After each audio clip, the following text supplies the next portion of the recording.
As the US heads to polls, my colleague Dishha Bagchi spoke to top Indian diaspora leaders on what are the key issues for Indian Americans in this election and what a potential US economic slowdown could mean for India. Listen in. The Indian diaspora in the US has come to the forefront in recent years, most evidently with Kamala Harris, who's now the Democrat face in the US presidential election. So to discuss the impact and the significance of the Indian diaspora in the United States, whether it comes to public service or technology or innovation, we have with us an esteemed panel of guests. So my first question to you is that, the report that Indiaspora has released has said that, 1.5% of the US population comprises of the Indian diaspora. So how crucial is the Indian diaspora vote in this upcoming election? I don't live in the US, but my impression from all that I know is that the Indian diaspora in the US punches way above its weight. So in absolute numbers, the vote may not be significant, but its ability to make an impact, to make financial contributions, to influence opinion is quite high.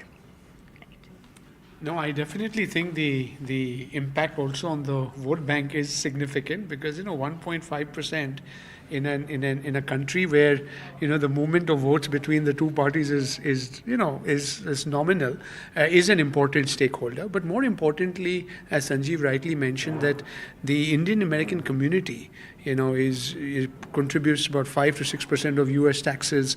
An average Indian American earns twice as much as an average American in the U.S. So many factors that enables the Indian Americans to really operate from a position of strength is something that will also be a very important part here. And political leadership also has a lot of Indian American strength, as you rightly mentioned. So yeah, I think it's a good time to be an Indian American and participate in the elections there.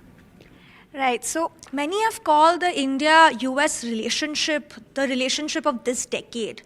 But when it comes to the economic side of this relationship, we're still a ways away when it comes to an FTA between the two countries. So what do you think is, hindering this? And what do you think is some of the spaces of growth, potential growth in this relationship?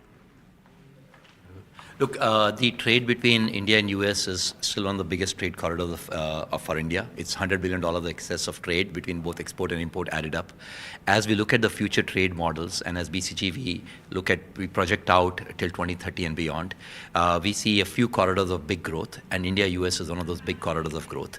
I think one of the things the report calls out is boundless horizons. I deeply believe in the fact that we're just getting started. The possibilities across some of the biggest changes happening in the world, the area of technology and AI, which already we have a great head start on innovation, but also on climate and sustainability is enormous. So I do feel there's a very bright future ahead of this.